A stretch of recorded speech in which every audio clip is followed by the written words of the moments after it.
Hello मेरे प्यारे दोस्तों, आज हम लेकर आए हैं कहानी समय की करवट। बहुत पुरानी बात है। भारत के एक छोटे से गांव छतरपुर में एक गरीब किसान रहता था।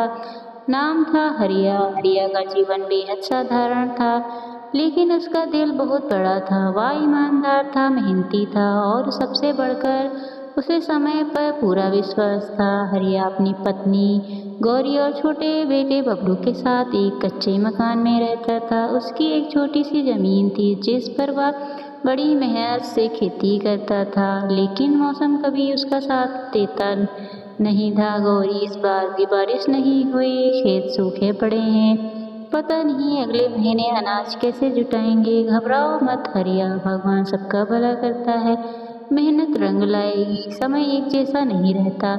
हरिया की आंखों में चिंता थी, लेकिन उसके मन में विश्वास की लौ जल रही थी।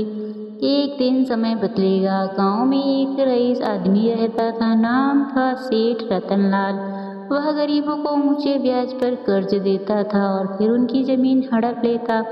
हरिया से भी वह जमीन छीनने की ताक में था। हरिया, जमीन बेच दे, तुझसे खेती नहीं होगी, तुझे तो कर्ज भी चुकाना है।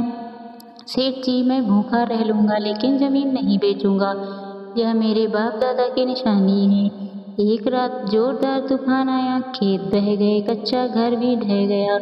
हरिया और उसका परिवार मुश्किल में आ गया। बाबा, हम कहाँ जाएंगे? भगवान यह कैसी परीक्षा ले रहा है? यह समय की करवट है। अभी मुश्किल है, लेकिन समय हमें सब सिखाएगा भी। हरिया ने हार नहीं मानी। उसने दूसरों के खेत में मजदूरी करनी शुरू की, बेटे को पढ़ाने की ठानी और समय के साथ खुद को बदलने की ठान ली। बबलू, तू पढ़ लिख ले, खेतों की मिट्टी हम मेहनत हम करना सिखाती है, लेकिन शिक्षा हमें सोच बदलने की ताकत देती है। हाँ बाबा, मैं आपकी मेहनत बेकार नहीं जाने दूंगा। समय बीत गया। बबलू पढ़ लिख कर इंजीनियर बन गया, शहर में नौकरी करने लगा। वहीं हरिया अब गाँव में किसानों को जैविक खेती सिखाता था। वह प्रेरणा बन गया था। हरिया, तुमने तो गांव का नाम रोशन कर दिया। तुम्हारी मेहनत और धैर्य ने समय को बदल दिया। नहीं प्रधान जी, समय ने मुझे नहीं बदला, मैंने समय को बदलने की ठानी थी। अब हरिया के घर में खुशहाली थी। बबलू हर महीने पैसे भेजता था, गौरी मंदिर जाती थी और गांव की औरतों को सिलाई सिखाती।